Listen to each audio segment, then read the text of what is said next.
నమస్తే, వార్తలకి స్వాగతం. వివరాల్లోకి వెళితే కష్టాల్లో ఉన్న వారికి నేనున్నానంటూ అండగా నిలుస్తున్నారు విద్యా ఐటీ శాఖల మంత్రి నారా లోకేష్. పుట్టుకతోనే లివర్ సమస్యతో బాధపడుతున్న 6 నెలల చిన్నారికి వైద్య సాయం అందించి ప్రాణాలు నిలిపారు. చిత్తూరు జిల్లా పలమనేరుకు చెందిన గజ్జల దీపు నాయుడు అనే చిన్నారి పుట్టుకతోనే లివర్ సమస్యతో ఇబ్బందులు ఎదుర్కొంటున్నాడు. దీంతో మెరుగైన వైద్యం కోసం తల్లిదండ్రులు ప్రైవేట్ ఆసుపత్రిని సంప్రదించారు. లివర్ ట్రాన్స్ప్లాంటేషన్ చేయాలని, ఇందుకు 20 లక్షల వరకు ఖర్చవుతుందని వైద్యులు తెలిపారు. పౌల్ట్రీ ఫామ్ లో పనిచేసే చిన్నారి తండ్రి జగదీష్ ఆర్థిక పరిస్థితి అంతంత మాత్రం కావడంతో ఆర్థిక సాయం కోసం మదనపల్లి ఎమ్మెల్యే షాజహాన్ బాషాను కలవడం జరిగింది. దీంతో వైద్య ఖర్చులకు గాను 10 లక్షల వరకు LOC మంజూరు చేయడం జరిగింది. అయితే లివర్ ట్రాన్స్ప్లాంటేషన్ కు అధిక మొత్తం అవసరం కావడంతో చిన్నారి తల్లిదండ్రులు మంత్రి లోకేష్ ను కలిసి విన్నవించారు. దీంతో ముఖ్యమంత్రి సహాయ నిధి ద్వారా వైద్య సాయాన్ని 15 లక్షల వరకు పెంచి LOC మంజూరు చేయడం జరిగింది. ఆపదలో ఉన్నవారిని వెంటనే కలుసుకుని సాయం అందజేయడం గొప్ప విషయమని, ఒక్క రోజులోనే స్పందించి చిన్నారికి అండగా నిలవడం పట్ల మంత్రి నారా లోకేష్ కు తల్లిదండ్రులు కృతజ్ఞతలు తెలిపారు. బాబుకి 6 months అండి. ఈ అమ్మాయి హస్బెండ్ జగదీష్ అని చెప్పి పౌల్ట్రీ ఫామ్ లో వర్క్ చేస్తారు. వీళ్ళది పలమనేరు, చిత్తూరు డిస్ట్రిక్ట్. మా ఇంటి పక్కనే ఉంటారు. సో బాబుకి వచ్చి లివర్ ట్రాన్స్ప్లాంటేషన్, పుట్టుకతోనే తనకి లివర్ అనేది బాగా పాడైపోయింది. బిలేర్ అట్రసీ అనే డిసీజ్. సో ఈ డిసీజ్ వల్ల బాబుకి లివర్ ట్రాన్స్ప్లాంటేషన్ అనేది చేయాలని చెప్పారు డాక్టర్స్. బట్ వీళ్ళ ఆర్థిక పరిస్థితిని బట్టి వాళ్ళ లివర్ ట్రాన్స్ప్లాంటేషన్ కి 20 లక్షల వరకు ఎస్టిమేషన్ ఇచ్చారు హాస్పిటల్ వాళ్ళు. సో అది పెట్టుకోలేని పరిస్థితిలో ఉన్నారు వీళ్ళు. సో మేము మాకు మదనపల్లిలో ఎమ్మెల్యే షాజహాన్ బాషా గారిని కలవడం జరిగింది. సార్ మాకు CMRF ద్వారా 10 లక్షల LOC ఇప్పించారు. బట్ ఆ 10 లక్షల LOC కంటే వీళ్ళ ఆర్థిక పరిస్థితి బాగాలేదు కాబట్టి 10 నుంచి 15 లక్షల ఎక్స్టెన్షన్ కోసం మేము CM గారి ఇంటికి వెళ్ళడం జరిగింది. సో అక్కడ మేము OSD వరప్రసాద్ గారిని మినిస్టర్ లోకేష్ గారి పేషీలో కలిసాము. సార్ మినిస్టర్ గారితో మాట్లాడి, మినిస్టర్ గారి CM గారితో మాట్లాడి మాకు 10 lakhs నుంచి 15 lakhs కి LOCని ఎక్స్టెన్షన్ చేసి ఇచ్చారండి. అండ్ CM గారికి, లోకేష్ గారికి చాలా థ్యాంక్స్ అండి. అండ్ ఇంత త్వరగా రెస్పాండ్ అయ్యి మాకు ఇంత హెల్ప్ చేస్తారని మేము కూడా ఎక్స్పెక్ట్ చేయలేదు. బట్ విత్ ఇన్ 1 day లో మాకు ఈ హెల్ప్ అనేది వచ్చిందండి. చాలా గ్రేట్. ఇది నార్మల్ పీపుల్ కూడా డైరెక్ట్ గా గవర్నమెంట్ వాళ్ళతో, లైక్ మినిస్టర్ గారు కావచ్చు, అండ్ ఎమ్మెల్యే గారు కావచ్చు, CM గారు కావచ్చు, అండ్ OSD గారిని కూడా డైరెక్ట్ గా కలిసి మా ప్రాబ్లమ్స్ ఏది ఉందో అది షేర్ చేసుకుని త్వరగా మా ప్రాబ్లమ్ ని రెక్టిఫై చేసి మాకు ఇలా ఇచ్చారు. ఏ గవర్నమెంట్ లోనే ఇంత త్వరగా అయితే వర్క్ జరగలేదండి. బట్ ఈ గవర్నమెంట్ లో మాకు జరిగింది. చాలా థ్యాంక్స్ అండి. మా బాబుకి లివర్ ఆపరేషన్ కి లోకేష్ సార్, CM సార్ 15 లక్షలు దాకా హెల్ప్ చేసినందుకు చాలా థ్యాంక్ యూ సార్. మా బాబు ప్రాణాలు కాపాడారు సార్. పశ్చిమ నియోజకవర్గం 55వ డివిజన్ లో ఎంపీ కేశినేని శివనాథ్ సుపరిపాలన తొలి అడుగు కార్యక్రమంలో పాల్గొన్నారు. ఈ కార్యక్రమానికి ప్రజల నుంచి విశేష స్పందన లభించిందని ఎంపీ తెలిపారు. ప్రతి ఇంటికి వెళ్లి ప్రభుత్వం చేపట్టిన సంక్షేమ అభివృద్ధి పథకాలను ప్రజలకు వివరించి అభిప్రాయాలు తెలుసుకున్నారు. ఎంపీతో పాటు మాజీ ఎమ్మెల్సీ బుద్దా వెంకన్న, తెదేపా రాష్ట్ర అధికార ప్రతినిధి నాగుల్ మీరా, రాకేష్ తదితరులు పాల్గొన్నారు.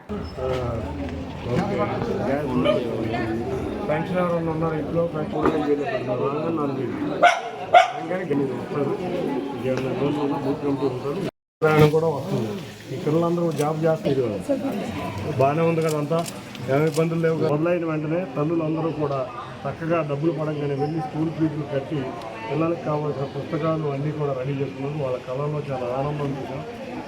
మరొకసారి రైతు బంధు కూడా ఈ నెలలో ఇవ్వబోతున్నాం. ఆగస్టు 15 నుంచి మేము మహిళలకు ఉచిత బస్సు ప్రయాణం ఇవ్వబోతున్నాం. అతి త్వరలో ఈ సంవత్సరంలోనే నిరుద్యోగ వృత్తి, అంతేకాకుండా ప్రతి మహిళకి P4 ద్వారా లింక్ చేసి మహిళా వృత్తి కూడా 1500 ఇస్తాను. దాన్ని కూడా P4తో లింక్ చేస్తాం. కాబట్టి సూపర్ 6 పథకాలన్నీ. తూర్పుగోదావరి జిల్లా కొవ్వూరు నియోజకవర్గం మలకపల్లి గ్రామంలో పేదల సేవలో కార్యక్రమంలో పాల్గొనేందుకు వెళ్లిన ముఖ్యమంత్రి చంద్రబాబు నాయుడు తన కారులో స్వయంగా చర్మకారుడు పోసి బాబును ఎక్కించుకున్నారు. కొవ్వూరు మండలం ధర్మవరం గ్రామం నుంచి తాళ్లపూడి మండలం మలకపల్లి వరకు సుమారు 2 కిలోమీటర్ల మేర పోసి బాబుతో ముఖ్యమంత్రి చంద్రబాబు ప్రయాణించారు. కారులో వెళుతున్న సమయంలో పోసి బాబు వృత్తి, జీవన స్థితిగతులు, ఎదుర్కొంటున్న సమస్యలు, కుటుంబ నేపథ్యం గురించి పోసి బాబును అడుగు తెలుసుకున్నారు. అనంతరం పోసిబాబు ఇంటికి సీఎం చంద్రబాబు వెళ్లారు. ఆయన కుటుంబ సభ్యులతో కాసేపు ముచ్చటించారు. మీలాంటి పేదవాళ్ళందరినీ మళ్ళా మెరుగైన జీవన ప్రమాణాలు రావాలి, మీ పరిస్థితులు బాగుపడాలి. అలాగేనండి అయ్యారు, మీరు వస్తేనే మాకు బాగుంటదండి. ఇంకా చాలా అంటే అండి ఆయన చాలా ఇప్పుడు మీరు ఇచ్చారనండి మీ పరిపాలనలో 2017, 18లో ఇల్లు ఇచ్చారండి. అంత కోర్టు వచ్చిందండి, నేను కొద్ది కట్టుకోలేకపోయానండి. అంతే మొత్తం బిల్లు ఎత్తమే మానేసారండి ఆ పరిపాలన. ఇప్పుడు ఆ ఇల్లు కూడా పెండింగ్ పడిపోయిందండి. ఏదో తినక అలగలగా గోడలు కట్టుకున్నానండి, పైన ఏడేసుకున్నానండి దగ్గర. సొంత ఇంటి జాగానది మా నాన్నదండి అదండి. మా నాన్న నుంచి ఉంది. మా నాన్న కూడా కొనుక్కున్నాడండి. మా చిన్నప్పుడు పిల్లలు మొత్తం మేము, మా నాన్నగారికి 2 మగవాళ్ళు 6 ఆడపిల్లలండి. 5 ఆ పెళ్ళిళ్ళు అయిపోయిన మొత్తం అందరికండి. మొత్తం మా సిస్టర్లకి, మా చెల్లెలండి, నేనే పెద్దోండి ఇంటికి. పెద్ద కుటుంబం. వాళ్ళ పిల్లలు ఏం చేస్తారు? వాళ్ళ పిల్లలు చదువుకున్నారండి, కొంతమంది పెళ్ళిళ్ళు అయిపోయినాయండి. మా చెల్లెలు గారి పిల్లలకి. మా కుర్రోళ్ళు ఉన్నారంటే వాళ్ళు డ్రైవింగ్ చేసుకుంటారండి, తాటలు గట్ట డ్రైవింగ్, రైతులకి పొలాలు గట్ట దుంతాకండి వెళ్ళి వాళ్ళు పని చేసుకుంటారండి. నీ అభిప్రాయం, ఇన్నేళ్లుగా మీరు నువ్వు పుట్టినప్పుడు మీ పెద్దవాళ్ళందరినీ చూసాం, ఇంకా కూడా ఆర్థికంగా పైకి రాలి కారణం ఏమంటావు? ఆర్థికంగా అంటే ఏమన్నా సార్, లేకండి ఏదో ఉండి లేక అది తెచ్చుకున్న డబ్బులకే ఆ పూట కొడతాం కష్టం అవుతుందండి. అంటే చదువుకోవాలని కూడా ఎందుకు ఆశ పుట్టడం పిల్లలకంటే ఇది వరకు అంటే ఆర్థిక సహాయం ఇప్పుడు అందిస్తున్నారు సార్. అప్పుడు లేదు కదండి. అప్పుడు లేక పిల్లల్ని చదివించలేక, ఇప్పుడు నేనే ఉన్నాను, నేను ఇంటికి పెద్దగా ఉన్నాండి. నేను బడిలోకి పోదారంటే ఆ 3వ తరగతి చదివించాక ఎవరికో కాంతం పెట్టారండి. మీ ఇంటికే వచ్చి కరెక్ట్ గా ఇస్తున్నారు కదా? చెప్తున్నారండి. ఏమైనా డబ్బులు తీసుకుంటున్నారా? అసలు అసెస్మెంట్ ఏమి లేవండి, అందరూ కూడా బాగానే ఉంది. మళ్ళీ మీకు ఇది అయినాక మీ ఫోన్ కి ఒక మెసేజ్ వస్తుందా? వస్తుందండి. ఎట్లా ఇచ్చారండి, ఆయన ప్రవర్తన ఎట్టుంది అవన్నీ అడుగుతున్నాం. బాగానే ఉన్నదండి, బాగానే అందులో మెసేజ్ వచ్చేస్తుందండి. ఇప్పుడు కొత్తగా కూడా ఒక సిస్టమ్ పెట్టాను, మీకు ఇస్తానే మాకు మెసేజ్ రావాలా ఈ ఇంట్లో నుంచి ఇచ్చినట్టు. అదే సమయంలో ఒకవేళ ఇవ్వకపోతే సాయంత్రం మళ్ళీ మీకు మెసేజ్ పెడుతున్నాం. ఒక మెసేజ్ పెట్టి మీకు పంపించే, మీరు లేరు, తీసుకోలేదు, కారణం ఏంటని అడిగి మళ్ళీ ఇస్తున్నాం. ఇప్పుడు ఇవన్నీ కూడా పగడ్బందీగా ముందు కంటే కూడా సిస్టమేటిక్గా చేస్తాం. కలెక్టర్ గారు అన్ని మానిటర్ చేస్తారు, ఆఫీసర్ కూడా పర్ఫెక్ట్గా చేస్తారు. ఇప్పుడు నేను కొనిన దానికి డబ్బులు చేతిలో పెట్టుకో. ఎందుకండి బాబు, మీరు వచ్చిన అలా కదండి. వద్దండి అయ్యారు, వద్దండి. మీరు మా ఇంటికి వస్తమే మాకు కొంత సంతోషం. నా మాటను. ఇప్పుడు నీ ఇల్లు బాగుపడాలంటే ఏం చేయాలి చెప్పు? నాకు అది చూపించాలండి. ఆ బిల్లు, పాత బిల్లు రావాలండి. ఆ కుర్రోడికి ఏమో కొంత ఏదోటి గవర్నమెంట్ జాబ్ కింద పెట్టర్ చేస్తున్నాడండి. అదొకటి అండి. నాకు ఏదన్నా కొట్టు పెట్టుకుంటాక కొంత హెల్ప్ చేసి పెట్టాలండి. మీరు ఈ ఫ్యామిలీని ఒక P4 కింద ఒక దత్తత తీసుకోవడం, మనం ఈ పనులన్నీ చేసేసి ఇల్లు కట్టేయడం, షాప్ పెట్టేయడం, అక్కడి నుంచి హ్యాండ్ హోల్డింగ్ వాళ్ళకి పెట్టి ఈయనకు ఆదాయం పెరిగేట్టుగా ఈ అబ్బాయికి ఉద్యోగం ఒకటి, క్యారియర్లో ఇంకా బెటర్గా చేయడానికి ఏం చేయాలో వర్కౌట్ చేయాలి. రాష్ట్రంలో నేరాల నియంత్రణకు సాంకేతిక పరిజ్ఞానంతో పకడ్బందీ చర్యలు తీసుకున్నామని రాష్ట్ర హోంమంత్రి అనిత అన్నారు. కాకినాడ జిల్లా తునిలో జైళ్ల శాఖ ఆధ్వర్యంలో ఏర్పాటు చేసిన పెట్రోల్ బంక్ ఆధునీకరించిన సబ్ జైలును యనమల దివ్యతో కలిసి ఆమె ప్రారంభించారు. ఈ సందర్భంగా మంత్రి అనిత మాట్లాడుతూ అన్ని నియోజకవర్గ కేంద్రాల్లో సీసీ కెమెరాలు ఏర్పాటు చేస్తున్నామని తెలిపారు. ఇకపై ఏ నేరం చేసినా నిందితులైనా సరే చట్టం నుంచి తప్పించుకోలేరన్నారు. గత 5 ఏళ్లలో జైళ్లలో కనీసం సీసీ కెమెరాలు కూడా పనిచేయని పరిస్థితి ఉందన్నారు. గ్రామ స్థాయి నుంచి దాదాపు 1,00,000 సీసీ కెమెరాలను ఏర్పాటు చేయాలనే లక్ష్యంతో పనిచేస్తున్నామని, విజయవాడ కమిషనరేట్ పరిధిలో 7,500 సీసీ కెమెరాలు ఏర్పాటు చేసినట్లు వెల్లడించారు.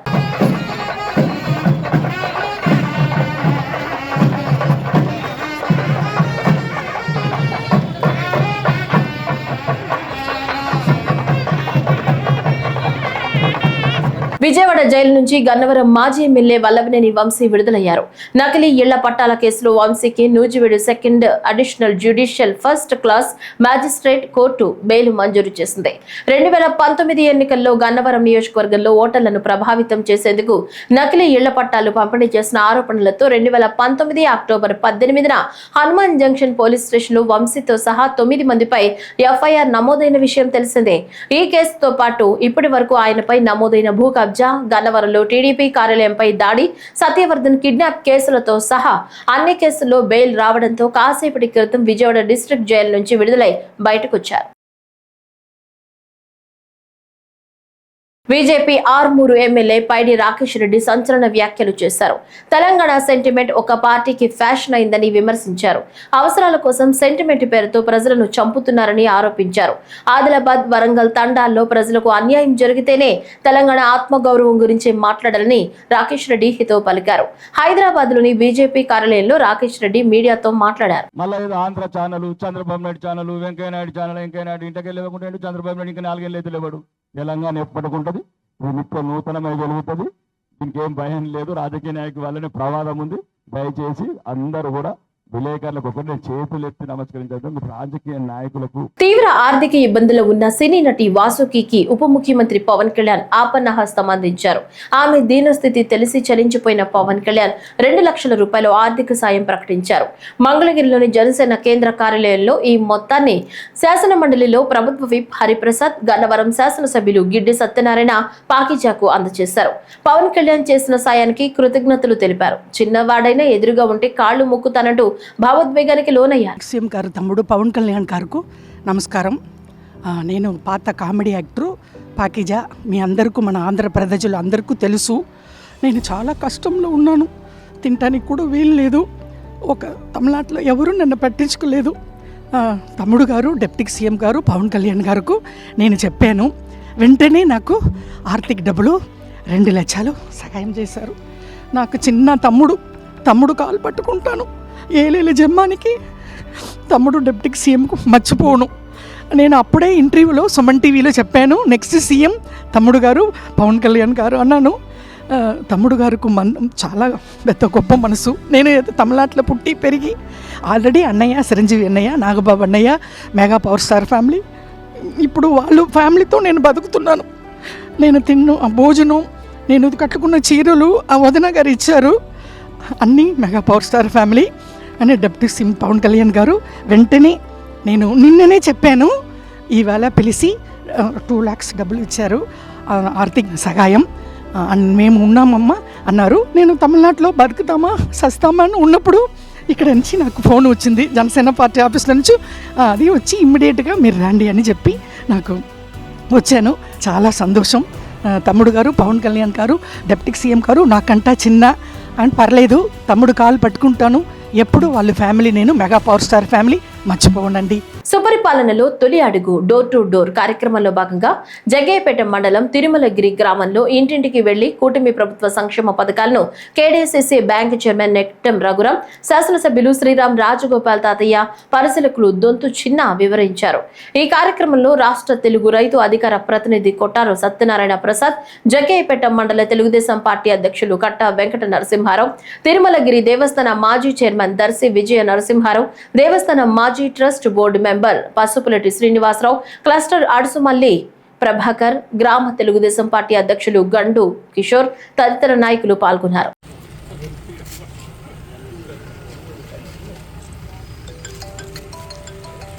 రాష్ట్రంలో సంక్షేమ సుపరిపాలన లక్ష్యంగా కూటమి ప్రభుత్వం ముందుకు సాగుతుందని పొలిట్ బ్యూరో సభ్యులు రెడ్డి సుబ్రహ్మణ్యం అన్నారు.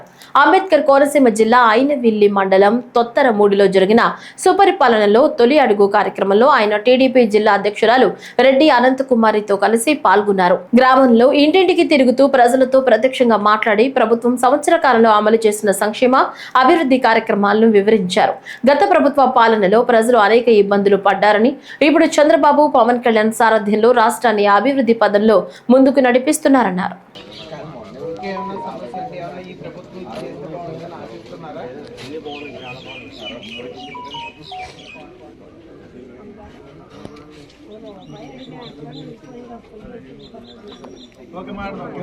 డాక్టర్స్ డే సందర్భంగా లయన్స్ క్లబ్ ఆఫ్ జగ్గయ్యపేట ఆధ్వర్యంలో పలువురు వైద్యులను సత్కరించారు. రామ్కో సిమెంట్స్ వైద్యాధికారి రాజా కేశవ ప్రసాద్, కోబాడ శ్రీకాంత్, ప్రభుత్వ వైద్యురాలు K Lakshmi Prasanna, Jagananna colony urban health centre వైద్యాధికారి శైలాలను లయన్స్ క్లబ్ అధ్యక్షుడు శ్రీరామ్, బదరీ నారాయణ, కార్యదర్శి కాసిం సైదా, కోశాధికారి బండారి రవి, ఇతర సభ్యులు అమర్నాథ్, మేజర్ ఎస్వివి సత్యనారాయణ, మోహన్ బాబు, కరుణాకర్ తదితరులు పాల్గొన్నారు.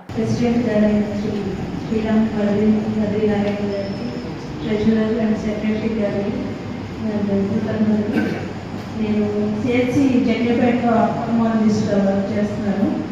యాక్చువల్గా ఈ డాక్టర్స్ డే అన్నప్పుడు నిజంగా ఈరోజు అనిపిస్తుంది want to become a doctor or a farmer. మా ఫాదర్ పట్టుబట్టి నన్ను డాక్టర్ చేశారు. కానీ ఈరోజు అనిపిస్తుంది నిజంగా ఆయన లేరు, ఉంటే బాగుండేది ఆయన లేని. జగ్గయ్యపేట పట్టణ ప్రముఖ వ్యాపారి ఆర్యవైశ్య నాయకులు ముత్యాలమ్మ దేవస్థానం చైర్మన్ అప్పన మణికుమార్ 75వ జన్మదినం సందర్భంగా శ్రీ వాసవి సేవా సమితి ఎన్టీఆర్ జిల్లా ఆధ్వర్యంలో జిల్లా పరిషత్ హైస్కూల్ నందు సీలింగ్ ఫ్యాన్ వితరణ ప్రధాన ఉపాధ్యాయులు పారేపల్లి నాగేశ్వరరావులకు దాత అప్పన్న మణికుమార్ చేతుల మీదుగా అందజేశారు. ఈ కార్యక్రమంలో ఎన్టీఆర్ జిల్లా కోశాధికారి కంబంపాటి రవికుమార్, జిల్లా మహిళా విభాగం అధ్యక్షురాలు వస నాగమణి, జిల్లా మహిళా విభాగం కోశాధికారి ఊటుకూరి అలేఖ్య మరియు ఉపాధ్యాయులు పాల్గొన్నారు.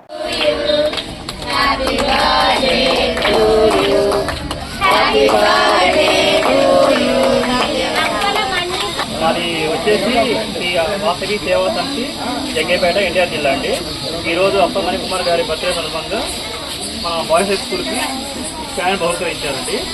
వారు ఇలానే చాలా పుట్టినరోజు చేసుకోవాలని ఆయుర్వేద ఉండాలని కోరుకుంటున్నామండి. కూటమి ప్రభుత్వం అందిస్తున్న సుపరిపాలనపై సంతృప్తితో పాటు ఎం అగ్రహారం ప్రజానికం హర్షం వ్యక్తం చేశారు. ఇంటింటికి టీడీపీ కార్యక్రమంలో భాగంగా ఎం అగ్రహారంలోని ప్రతి గడపకు వెళ్లి సుపరిపాలనలో తొలి అడుగు కరపత్రాలను ప్రజలకు అందిస్తూ ప్రజలతో ఆప్యాయంగా పలకరిస్తూ కూటమి ప్రభుత్వం చేస్తున్న మంచి పనులను ప్రజానికానికి ఎంపీ ఎమ్మెల్యేలు వివరించారు. కేంద్ర ప్రభుత్వం సహకారంతో ముఖ్యమంత్రి, డిప్యూటీ సీఎం మంత్రి నారా లోకేష్ నేతృత్వంలో ఆంధ్రప్రదేశ్ ప్రగతి పదం వైపు పయనిస్తుందన్న చిత్తూరు ఎంపీ దగ్గుమళ్ల ప్రసాదరావు, చిత్తూరు ఎమ్మెల్యే అర్హులైన ప్రతి ఒక్కరికి సూపర్ 6 పథకాలను చేరువ చేస్తున్నారు. తొలి అడుగు అనే ఈ కార్యక్రమం ఈ ఎంకే అగ్రహారం నుండి ప్రారంభించడం చాలా సంతోషంగా ఉంది. ఎన్నికల సమయంలో కూడా ఇక్కడే కనికలమ్మ టెంపుల్లో పూజ చేసి ఇక్కడ నుండే ప్రారంభించి అద్భుతమైన విజయాన్ని ఈ క్లస్టరు ఈ వార్డు నుండే నాకు వచ్చింది. ఇక్కడికి వచ్చిన తర్వాత ప్రజలు ఇంకా కొన్ని వారి కోరికలు అంటే ఇక్కడ ఏవైతే అవసరాలు ఉన్నాయో రోడ్డు కావచ్చు, అలాగే మశానానికి రోడ్డు కావాలని అడగడం జరిగింది. సచివాలయం కొద్ది దూరంగా ఉంది, ఎందుకంటే ఇది పెద్ద వార్డు కాబట్టి ఈ వార్డులో ఉంటే బాగుంటుందనే వారి కోరికలన్నిటినీ కూడా స్వీకరించాము. అలాగే మా సంవత్సరం రోజులు గడిచిన ప్రభుత్వంలో ఏవైతే పెన్షన్ల సమయానికి అంటే ఇచ్చిన మాట ప్రకారం మొదటి రోజు 1వ తేదీ ఇన్ కేసు 1వ తేదీ ఆదివారం వస్తూ ఉంటే 31వ తేదీ కూడా ఇవ్వడం జరుగుతుంది. సో ప్రజలంతా కూడా మేము ఇచ్చిన పెన్షన్ పట్ల సంతోషంగా ఉన్నారు. అలాగే మొన్న విద్యా దీవెన కింద మా ముఖ్యమంత్రి గారు 8,500 కోట్ల రూపాయలు ఇవ్వడం జరిగింది.